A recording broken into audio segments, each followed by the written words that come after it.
Bonjour à tous et bienvenue sur Radio Sensation. Je vous accueille aujourd'hui au sein du théâtre d'Évreux. Nous sommes aujourd'hui sur le chantier de ce beau bâtiment historique de la ville qui a fermé en 2006 pour réhabilitation et qui rouvrira ses portes dans tout juste un an, en septembre 2018.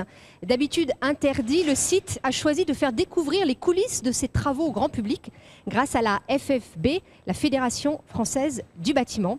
Et je suis tout de suite avec plusieurs élèves et leurs professeurs. Alors j'accueille Bénédicte Delot, vous êtes professeur découverte professionnelle. C'est cela. Sylvain et Liliana qui sont en 3e prépa pro. C'est cela. Voilà. Et Clarence et Jérémy, 2e bac pro électrique. Peut-être d'abord un mot à vous, Madame Delot. Pourquoi avez-vous amené vos élèves et votre classe ici ? Alors, les 3e prépa pro sont une classe assez spécifique puisque ce sont des élèves qui se dirigeront à la fin de la 3e vers la voie professionnelle. Donc, le but de cette année pour eux, c'est de construire cette orientation, donc de découvrir le plus de métiers possible et de savoir quel est le métier qui va leur convenir. Donc, pouvoir voir sur place des gens qui travaillent vraiment dans le bâtiment, pour eux, c'est une ouverture qui n'est pas toujours possible dans le cadre de la découverte professionnelle en classe. Alors, Sylvain et Liliana, c'est la première fois que vous venez sur un chantier ? Oui.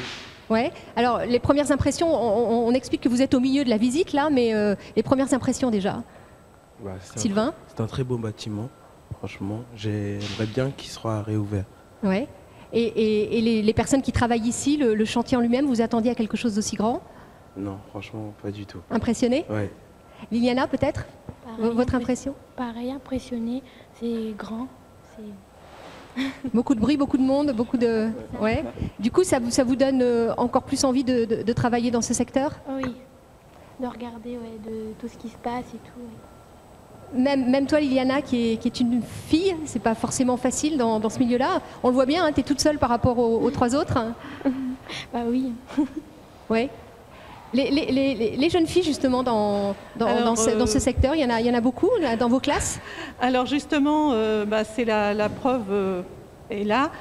Donc j'ai pour représenter la 3e prépa pro un garçon et une fille. C'est la première année que j'ai presque autant de filles que de garçons dans cette classe de 3e prépa pro. Et donc je suis absolument ravie de pouvoir travailler sur la mixité des métiers. Mais les jeunes Jérémy et Clarence peuvent vous dire qu'en seconde élec, aussi bizarre que ça puisse paraître, il n'y a que des garçons, alors qu'a priori c'est un métier tout à fait ouvert aux femmes. Donc effectivement, on a encore beaucoup de travail sur la mixité des métiers, notamment dans le bâtiment. Alors justement, Jérémy et Clarence, vous êtes en 3e, donc en seconde, pardon. Donc vous avez déjà vraiment choisi votre secteur d'activité pour plus tard. La visite de chantier, là, ça vous fait quoi comme impression ? C'est impressionnant parce que c'est beaucoup plus concret qu'au lycée où c'est que des cours. Enfin, c'est pas. Oui, là, c'est vraiment c'est un chantier réaliste. Donc c'est mieux. On peut vraiment voir ce qu'on veut faire plus tard. Et toi, qu'est-ce que tu en penses ? C'est plus grand que ce que je pensais. Déjà, il y a aussi beaucoup plus de fils. Alors que nous, au lycée, on travaille sur des sortes de plaques en placo. Et il faut rentrer les fils, mais il n'y en a pas autant. Est-ce que vous connaissiez le théâtre avant ? Est-ce que vous l'aviez vu avant pour voir la différence ? Non, vous ne le connaissez pas, donc vous allez le découvrir quand il va être... C'est vrai que le chantier, je l'ai dit, a commencé en 2006, donc c'est vrai qu'il y a un moment où vous n'avez peut-être pas eu l'occasion de le voir avant. Est-ce que vous avez pu voir aussi, parce qu'en dehors de la visite du chantier, il y a aussi des démonstrations de métiers, vous avez été aussi sur ces ateliers ? Non. Pas encore ? Et vous non plus ? Non plus. Alors qu'est-ce qu'il va y avoir comme atelier là sur place, ce que vous avez pu voir comme métier déjà ? Alors on est juste passé au stand là où on a un petit peu vu les couvreurs, le travail sur l'ardoise, mais c'est vrai que pour l'instant on est encore dans l'expectative et de pouvoir voir les gens sur place. Est-ce que vous aviez l'impression qu'il y avait autant de métiers sur un chantier comme celui-là ? Oui, franchement. Oui, c'est vrai ? Ouais. Vu la taille du bâtiment, je pense qu'il y a eu beaucoup de personnes qui travaillent sur les différents chantiers. Et toi, Liliana, est-ce que tu t'attendais à ça ? Moi, je pensais pas qu'il y ait autant de monde, enfin autant de travail venu pour faire un bâtiment. Je savais pas. D'accord. Et que ça dure aussi longtemps, est-ce que ça vous surprend? Non, Non? ça dépend de la tête du bâtiment. Ouais. Et puis aussi le fait que ce soit un bâtiment historique, peut-être qu'il faut faire attention. Quelles sont les questions que vous allez poser? Parce que vous allez rencontrer vraiment des personnes, c'est ça aussi, je pense, c'est de pouvoir avoir le dialogue avec ces professionnels. Qu'est-ce que vous auriez envie de leur poser comme question? Bah, comment est-ce qu'ils font pour raccorder tous ces fils, pour faire toute l'installation électrique du début à la fin, pour donner Une cohérence. oui, une cohérence et faire une belle structure du bâtiment pour que tout soit bien tout soit bien fait correctement. Oui, il faut aussi des personnes qui coordonnent tout ça, c'est ça qui est important. Vous leur expliquez dans les cours que justement c'est un travail d'équipe sur un chantier?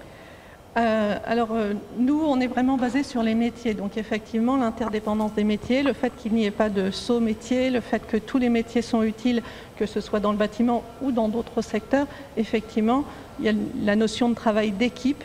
Même s'il faut être autonome, il y a la notion de travail d'équipe. En troisième prépa pro, on travaille là-dessus. Ces jeunes gens, eux, sont plus effectivement ciblés sur leur métier puisqu'ils ont déjà choisi leur voie dans l'électricité, du bâtiment ou industriel. Donc c'est vrai que c'est peut-être plus facile pour eux de s'imaginer sur le chantier, alors que Liliana et Sylvain sont en début d'année 2, 3e, donc n'ont pas encore choisi et ils ont toute l'année pour ça. Est-ce que vous avez vu une évolution, vous qui êtes prof depuis plusieurs années, j'imagine, dans les élèves qui sont en face de vous, au niveau de la motivation? Alors les sexes, on en a parlé, vous le disiez, il y a de plus en plus de filles. Quelles sont leurs motivations? Est-ce que justement ce sont des métiers qui sont de nouveau valorisés, peut-être qu'ils l'étaient moins dans les années 80? Oui, heureusement, parce qu'on part de très très loin.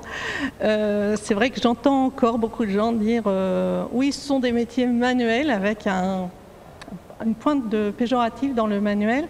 Et moi, je suis obligée de dire à mes élèves, mais les mains, ça ne sert à rien s'il n'y a pas un cerveau derrière.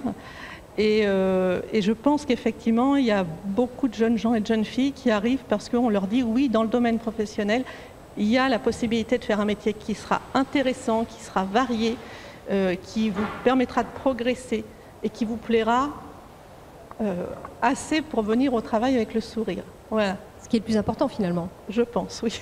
Vous pouvez nous dire d'ailleurs pour quelles raisons vous souhaitez travailler dans les métiers du bâtiment?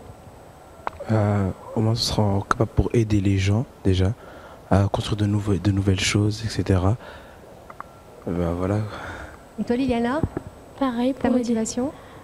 pareil pour aider les personnes et pour renouveler des bâtiments pas pareil comme ils étaient avant. Enfin voilà. Différent. Et comme corps de métier, vous choisiriez quoi, vous qui n'avez pas encore choisi vous êtes en troisième? Là, je pense à travailler dans les chantiers. Ça m'intéresse beaucoup. Non, mais quelle partie de nos chantiers tu ne sais pas encore? Non, je ne sais pas encore, mais... Et Liliana, est-ce que tu as une idée? C'est peut-être un peu tôt? Oui, un peu. D'accord. Et alors, et vous deux, Clarence et Jérémy, pardon, vous avez décidé de vous lancer dans ce secteur pour quelle raison? Bah, ça me plaisait beaucoup l'électricité et ça me plaisait plus que faire une seconde générale où je préférais faire plus du concret et travailler manuellement plutôt que de faire que des cours théoriques. Et ça me plaisait plus voilà. Et toi? Moi, je voulais pas rester en général. Et j'ai mon grand-père qui travaille dans ce métier-là. Et je me suis dit, ça pourrait être bien. Et j'ai essayé, pour l'instant, ça me plaît. Donc tu vas continuer? Ouais. C'est important dans les cours d'avoir des moments de cours en classe et puis des moments vraiment concrets comme ici? C'est absolument essentiel. C'est absolument essentiel. Tout ce qu'on peut faire sur papier ou sur vidéo, parce que heureusement maintenant on a l'outil Internet qui est absolument fabuleux, ne remplacera jamais la rencontre avec de vrais professionnels, le vrai échange d'expérience, le vrai conseil d'une personne qui fait ce métier et qui peut en parler réellement. Nous, ce qu'on dit, on est prof. Et c'est très bien comme ça, mais on ne sait jamais exactement quel est le mot qui va toucher l'élève. Et on sait très bien qu'on n'a pas cette légitimité qu'a un vrai professionnel qui va parler de son métier. Ce sera la conclusion. Merci beaucoup à vous. Merci à vous quatre, donc élèves du lycée Le Fontenelle à Louviers, et vous, Madame Delot, prof découverte professionnelle. Fin de ce mag. On se retrouve un peu plus tard sur Radio Sensation.